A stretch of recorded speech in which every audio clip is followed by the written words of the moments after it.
All right, welcome back to ABA Exam Review. Today we're going through the next set of BCBA exam practice questions together and breaking them down.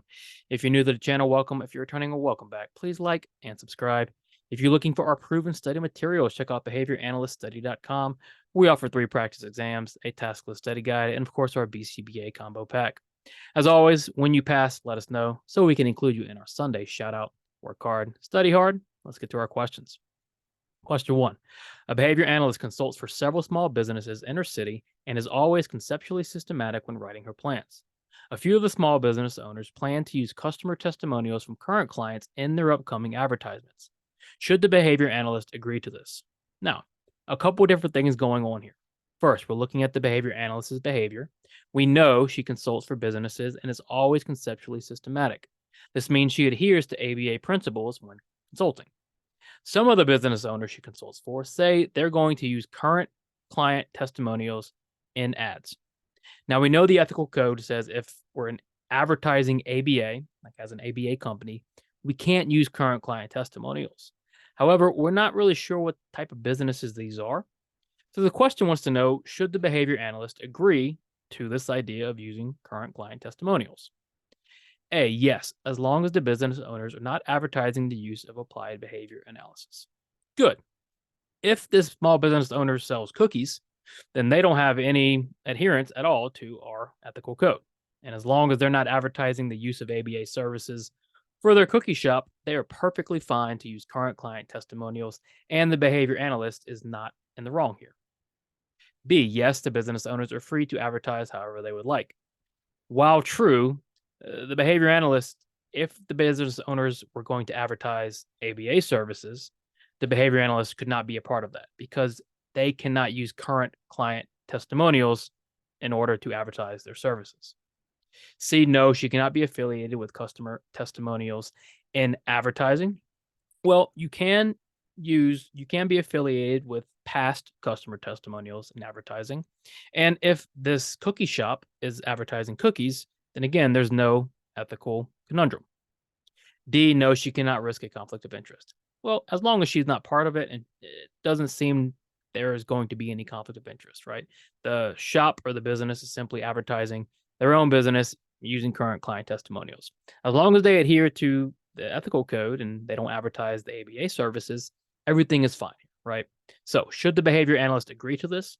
Sure, as long as the business owners are not advertising the use of applied behavior analysis. Your roommate's puppy likes to bark at every single dog or horse that she sees on the television. If you wanted to habituate your roommate's dog, what type of intervention might you use? Now, let's think about this question. What is it asking? It's asking about habituating the dog, right? So we're thinking about habituation here. And habituation is typically associated with respondent behavior, where it's the repeated presentation of a stimulus until the behavior decreases. Don't get it confused with habilitation, right?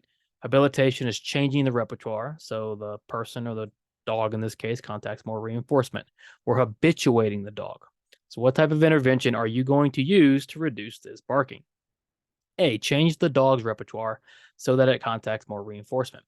All right, that's what we just mentioned, okay? This is not what we're doing. We're habituating the dog. So B, implement a positive punishment procedure each time the dog barks at the screen. Well, positive punishment is not the habituation process. Habituation involves a repeated presentation of the stimulus in question.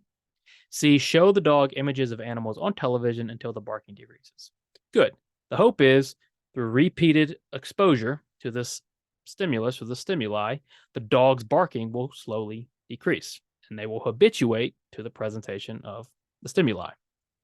D, provide the dog praise anytime the dog does not bark at the screen. Again, that's a consequence intervention. Sure, it could be a good intervention to use, right? It could be a good differential reinforcement procedure, but that's not habituation. Habituation involves a repeated exposure to the stimulus or stimuli in question. And the only answer choice that represents that is C.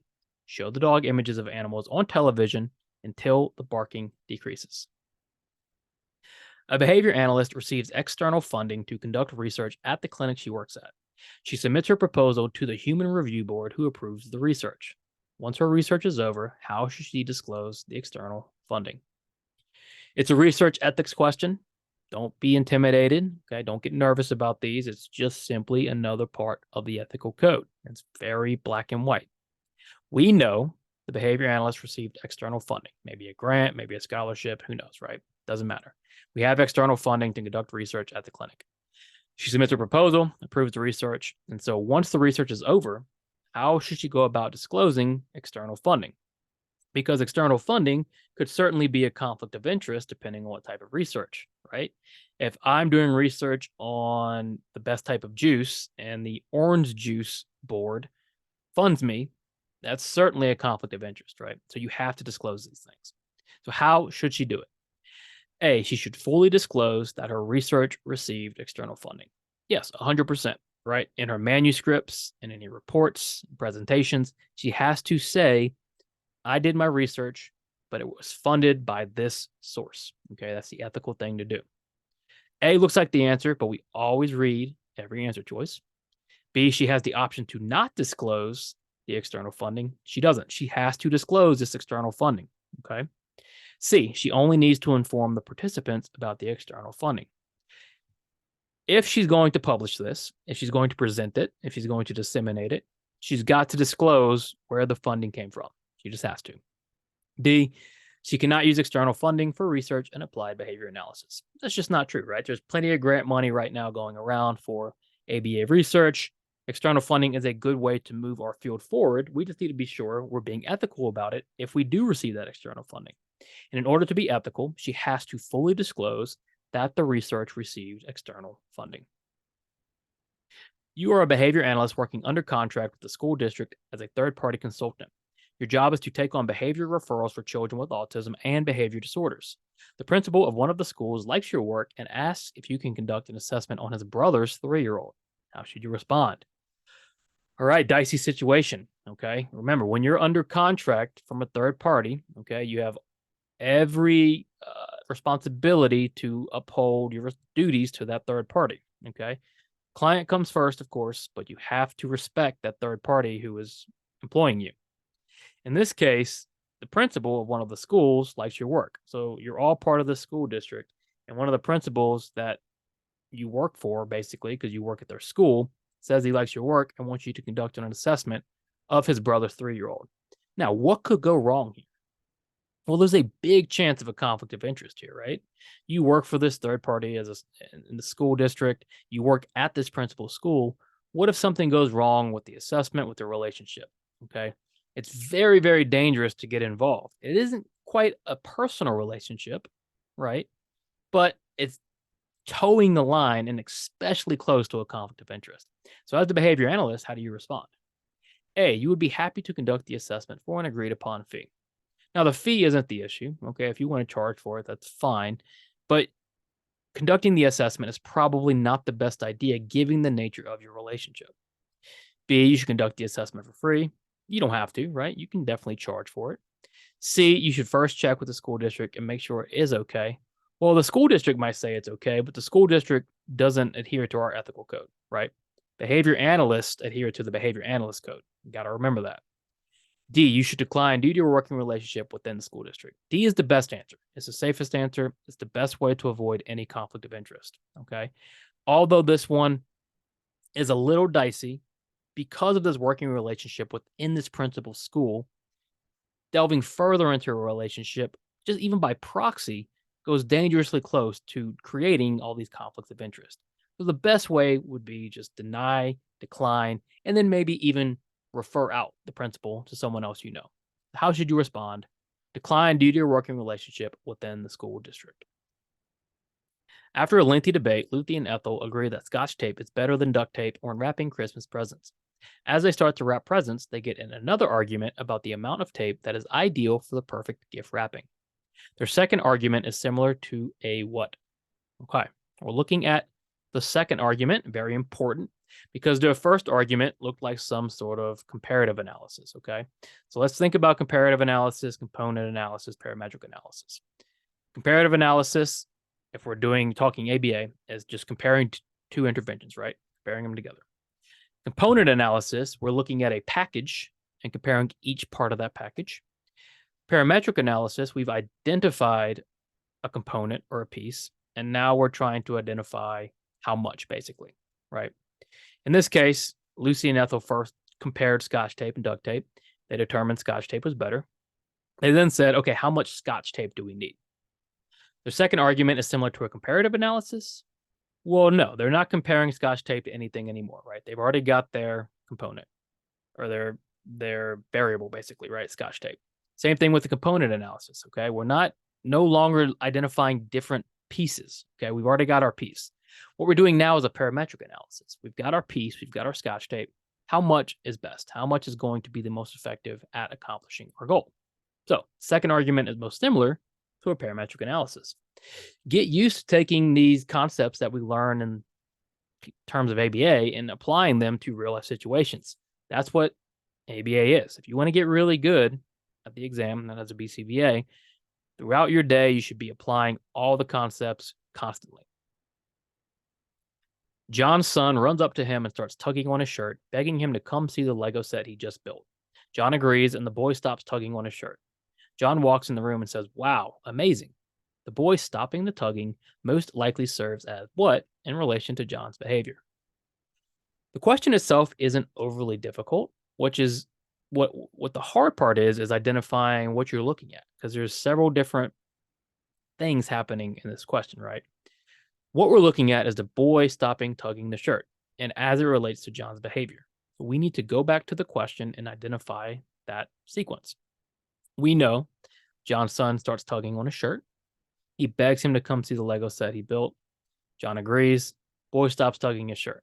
So when he begs to come see the Lego set he builds, John agrees. Boy stops tugging. Okay. The boy stopping tugging is what? Is it positive or negative? Well, it's negative, right? We're removing it. Now, stopping tugging on his shirt is going to possibly do what in the future? Well, it's possibly going to get John to comply more with the son, okay? He's removing that aversive of tugging on the shirt. And when we remove an aversive, which is going to increase our behavior in the future, most likely negative reinforcement. Once you figure out the behavior that you're looking at, and as it relates to whatever other behavior, this question should be pretty straightforward. It's easily negative because we're removing the tugging. And then it's reinforcement because in the future, if John wants the boy to stop tugging on his shirt, right, he's going to agree and go into the room and look at the Legos. So the boy stopping the tugging most likely serves as negative reinforcement in relation to John's behavior. My grandmother makes the best peanut butter fudge in the world. My niece will eat enough of it to make her sick. Her mom tells her that she must eat 5 carrots before she can eat another piece of fudge. What strategy is the mom using? Pretty basic question here, okay? Straightforward, kind of like a definition question, kind of like a fluency question, right? We know we have peanut butter fudge. The niece loves it, eats enough of it to make her sick. Mom says, eat 5 carrots before you eat another piece of fudge. So first you eat carrots, then you get fudge. Is this a high P request sequence? It's not. High P, low P, you're introducing a lot of high P request, high probability request, followed by a low probability request. This is basically the opposite, right? You have this low probability engagement of eating the carrots, and then the high reinforcing engagement of eating the fudge. You're using the fudge as reinforcement for engaging in the carrot eating. So what she's using is the Premack principle, right? Grandma's law.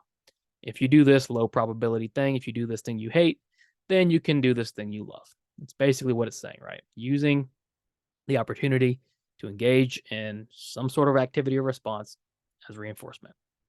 It's not verbal prompting. The mom isn't prompting, and it isn't negative reinforcement.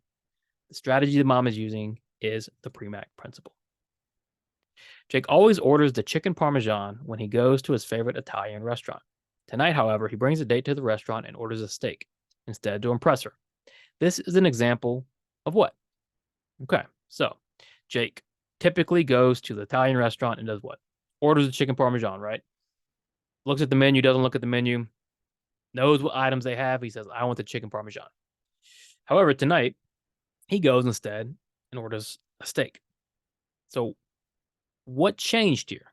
Why did he choose a different stimulus, right? Instead of picking the parmesan, he's ordered the steak. He's still ordering food. He just picked a different stimulus. Is this simple discrimination or conditional discrimination? Well, simple discrimination is discrimination without the presence of another stimulus, right? What's changed his discrimination is the presence of the date.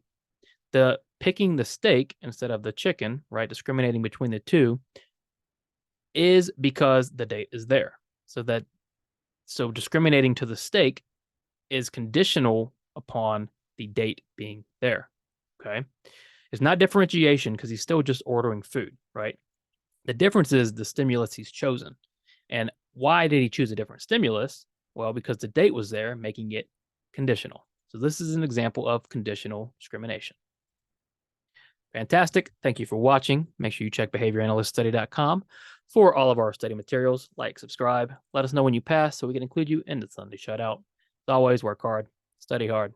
See you soon.